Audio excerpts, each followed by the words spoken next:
제가 결혼한 지 3년이 되던 어느 날, 저희 시부모님께서는 이혼을 하셨습니다. 이혼을 요구한 쪽은 저희 시어머니, 이혼 사유는 성격 차이와 시집살이였습니다. 다 늙어서 웬 시집살이냐 하시겠지만, 저희 시어머니는 시어머니를 모시고 사셨어요.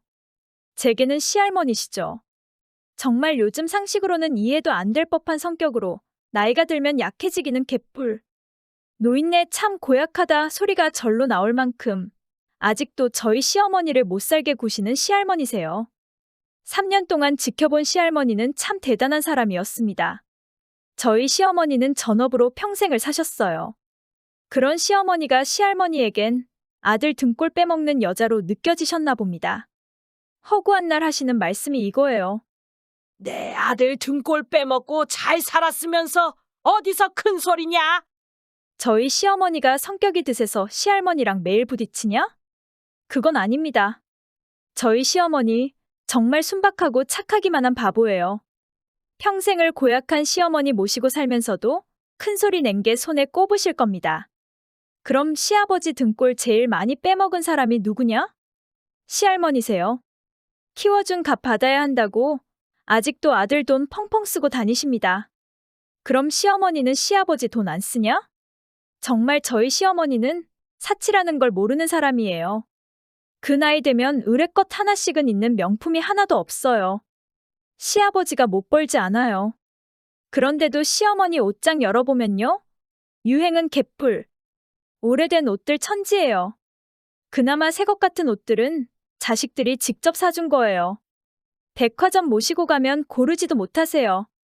자식들이 서프라이즈로 옷 사다가 안겨주고 영수증 다 찍고 태워버려서 환불 못할 상황 만들어야 겨우 받으세요. 근데 누가 누구 등골을 빼먹는다는 건지 전 아직도 모르겠습니다. 그리고 저희 시어머니를 무슨 머슴 취급하세요. 시어머니도 연세가 있으세요. 그런데도 잔심부름은 기본이고 힘쓰는 일도 아들 안 시키고 며느리 시키는 게 저희 시할머니세요. 시어머니가 엉덩이를 바닥에 붙이고 있는 꼴을 못 보세요. 좀 쉬려고 하면 일을 만들어서라도 시키는 사람입니다. 손이 많이 가는 시간이 오래 걸리는 음식들 먹고 싶다고 하시고 쓰지도 않는 이불 꺼내다가 빨래하라고 시키는 분이에요.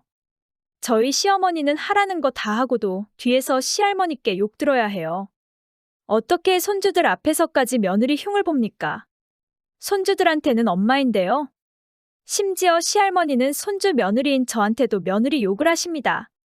저희 남편이 먼저 제게 귀뜸을 해줘서 알았어요.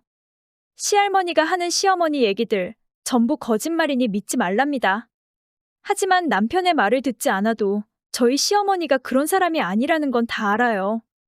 하루만 겪어보면 다 알아요. 모를 수가 없어요. 그만큼 겉과 속이 똑같은 그런 바보 같은 사람이 저희 시어머니예요. 아무리 시집살이가 힘들어도 남편이 제 편이면 시어머니도 힘들지 않으셨을 거예요. 하지만 그 핏줄이라고 저희 시아버지도 고지식하기론 따라올 사람이 없습니다. 귀하다 잘한다 소리 듣고 컸으니 그 오만함이 어딜 갈까요? 자기 아내가 시집살이에 힘들어해도 위로 한번 할 줄 모르는 양반이고 짐을 덜어주기는커녕 더 얹어주는 사람입니다. 아직도 반찬 개수가 적으면 역정을 내시고 실수로 음식 맛이 조금만 이상해도 전부 버리고 다시 만들라고 하는 사람이에요. 자식이나 며느리에게도 똑같습니다. 저도 시아버지께 한 소리 들은 적이 있어요. 결혼하고 시부모님 첫 생신상을 제가 차려드렸습니다. 제가 직접 만든 것도 있고 사온 것도 있었는데 음식 사왔다는 소리 듣고는 밥그릇 집어던지실 기세였죠. 직접 만든 건 맛이 없다. 사온 건 뭐가 들었는지 모르니까 못 먹겠다. 그런데 저는 시어머니 같은 성격은 아니거든요. 저희 시어머니였다면 싹 치우고 새로 만든다고 고생을 하셨겠죠. 저는 그냥 밥그릇 뺏었습니다. 아버님 밥 드시지 마시라고 나는 죽을 때까지 아버님 뭐 만들어드릴 생각 없으니까 마지막이다 생각하고 드시던지 아니면 그냥 굶으시라고 했어요. 첫 단추를 그렇게 꿰서 그런지 아니면 아들 이혼당할까 걱정이신지는 모르겠지만 그 뒤로 시아버지 시집살이는 없었습니다. 반대로 저희 시어머니는 시집살이 같은 건 모르는 사람이에요. 본인이 그렇게 당했으면 아랫사람한테도 그렇게 할 법한데 전혀 그런 게 없습니다. 친정엄마처럼 살뜰히 챙겨주시는데 며느리라고 엄청 조심스럽게 대해주세요. 그래서 저희 형님들이나 저나 며느리 중에 시어머니를 싫어하는 사람이 없습니다. 그런 시어머니가 돌연 이혼 선언을 하신 거예요. 저희 남편이 삼형제 중 막내예요. 저희는 작년에 첫째 아이를 낳았는데 이때를 기다리신 게 아닌가 싶어요. 자식들 다 장가 보내고 애 낳고 잘 사는 모습을 보는 순간이요. 저희 시어머니의 이혼 소식에 가족들 모두 깜짝 놀랐어요. 사실 시어머니가 지금껏 참고 사신 게 용하신 겁니다. 저희 같은 요즘 며느리였다면 진즉에 애고 남편이고 다 버리고 도망갔어요. 저희 시어머니는 이혼하실 때 딱 한마디 하셨어요. 애들 건드리지 말라고요. 애들 불러다가 나한테 하듯이 했다가는 다 늙어서 사람 죽이고 깜빵 가는 거 보여주겠다고 하셨네요. 우리 시어머니의 입에서 나왔을 거라곤 상상도 못할 단어 선택에 자식들뿐만 아니라 며느리들도 입이 떡 벌어졌어요. 저희 시어머니는 망설임 없이 도장을 찍으셨고 그렇게 두 분은 황혼 이혼을 하셨어요. 시어머니의 마지막 말도 잊은 채 시아버지는 자식들을 부르셨어요. 큰 집에 덩그라니 남은 시할머니와 시아버지. 허드렛 일 해줄 사람이 없으니 자식들에게 기대려고 하셨죠. 하지만 너무도 다행히게도 아주버님들과 저희 남편은 아내들 편이었어요. 엄마가 힘들게 사는 걸 본 자식들 심정은 어땠겠어요. 다들 시어머니하고는 살갑고 정이 넘치는데 시아버지와는 대면대면해요. 그렇게 고지식한 아버지였으니 자식들에게 어떻게 했을지는 뻔할 뻔짜 아니겠어요? 그래서 시어머니가 이혼을 한다고 하실 때 다들 시어머니 편이었어요. 그리고 시아버지가 큰 며느리부터 하나씩 불러 같이 살자는 얘기를 들었을 때도 고민도 안 하고 다들 돌아 나왔습니다. 저희 남편도 마찬가지였고요. 시아버지는 첫째, 둘째, 셋째 며느리한테까지 다 거절당하고 다시 시어머니와 합치려는 생각도 하셨어요. 근데 저희 시어머니가 단호하게 거절하셨다고 들었습니다. 결국 큰 집에서 시할머니와 시아버지 두 분만 살아요. 집안일은 누가 하는지 모르겠지만요. 돈 많은 양반들이니 솔직히 걱정은 안 되네요. 저희 시어머니는 작은 방 얻어서 혼자 사시면서 친구분이 하는 가게에서 일을 하세요. 허구한 날 굴려대던 시할머니와 시아버지 덕에 시어머니의 음식 솜씨는 호텔 주방장 저리 가라거든요. 고맙게도 그 능력을 인정해준 친구분이 본인이 하는 반찬 가게에 오라고 해주셨다네요. 작은 반찬 가게라 직원이 딱히 필요가 없을 텐데 저희 시어머니가 걱정돼서 불러주신 것 같아요. 지금은 두 분이 식당을 차려볼까 생각하신다네요. 두 분 다 연세가 있으시니 고민은 하시겠지만요. 저희는 여전히 시어머니와 가깝게 지내요. 시어머니가 저희 집을 놀러 오시기도 하고 저희가 시어머니네 놀러 가기도 해요.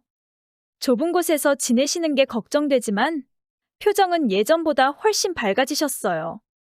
그래서 참 다행이다 싶습니다. 저는 형님들과의 단체 카톡방이 있거든요. 시어머니 보고 왔다. 시아버지께 전화가 왔다. 시할머니가 부르셨다. 이런 시댁 얘기들을 주고받아요.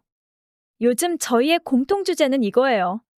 시할머니와 시아버지가 자꾸 귀찮게 한다. 자식들 중 누구라도 끌어들일 생각이신지 큰 형님하고 작은 형님을 그렇게 귀찮게 하신다네요. 이상하게 저한테는 그런 말씀을 안 하시거든요. 하기사 새며느리 중에 제 성격이 제일 드셉니다. 그래서 그런가 봐요. 새댁 시절부터 시아버지 밥그릇 뺐던 며느리였으니 어찌 보면 당연한 것 같네요. 다들 하시는 말씀이 이거예요. 나는 시어머니랑은 살아도 시아버지랑은 못 산다. 저도 동감이에요. 혼자 계시는 시어머니가 걱정돼서 남편하고 얘기도 했어요. 나는 우리 시어머니라면 모시고 살아도 좋다고요. 남편이 일단은 엄마 하고 싶은 대로 하시게 냅두자고 하네요. 엄마 성격이면 며느리랑 같이 사는 것도 마냥 편하진 않을 테니까 나중에 늙어서 힘드실 때 그때 어떻게든 도와드리자고요. 남편과 이런 얘기들을 했다고 형님들께 말씀을 드렸거든요. 그때 저희 큰 형님이 이렇게 말씀하셨어요. 우리 시어머니는 내가 모실 테니까 동서들은 아무 걱정도 하지 마. 큰 형님의 얘기에 저희 둘째 형님은 이렇게 말씀하셨어요. 나는 우리 친정엄마가 일찍 돌아가셔서 엄마랑 같이 사는 게 소원이에요. 내가 우리 시어머니 모시고 갈 테니까 다들 그렇게 알아요. 그럼 저는 뭘 해드려야 하냐고 하니까 애나 신경 쓰라고 하시네요. 이건 뭐 제 차례가 오기도 전에 끝나버렸죠.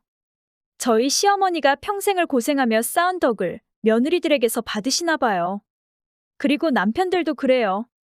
아버지 쪽은 관심도 없고 어머니만 엄청 챙겨요. 잘할 때 받은 만큼 돌려주는 거겠죠? 얼마 전에 시아버지 댁에 간 적이 있어요.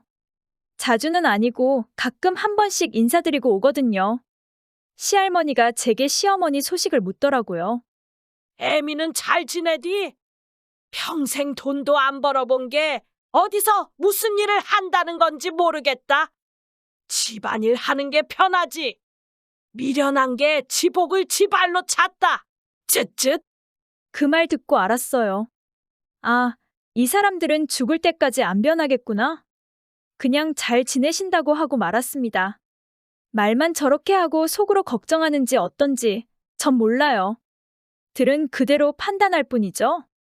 저희 시어머니는 집에서 모진 소리 들어가며 집안일 했을 때보다 하루 종일 밖에서 서서 일하는 지금이 더 행복하실 겁니다. 그걸 이 사람들은 모르네요. 몇 번을 가도 별로 즐겁지 않은 시아버지 댁보다 항상 밝은 얼굴로 반겨주시는 시어머니 댁이 더 좋아요. 저희가 맞벌이라 반찬 살 일이 많은데 저는 조금 멀어도 시어머니 계신 곳으로 갑니다. 맛이나 가격을 떠나서 시어머니 얼굴 보는 게 좋아요. 며느리가 반찬 사서 먹는다고 하면 시어머니 입장에서는 안 좋게 보일 법도 한데 어찌나 반겨주시는지 몰라요. 반찬 산다고 타박하기는커녕 뭐라도 하나씩 꼭 챙겨주시네요. 시어머니인지 친정엄마인지 헷갈릴 정도라니까요.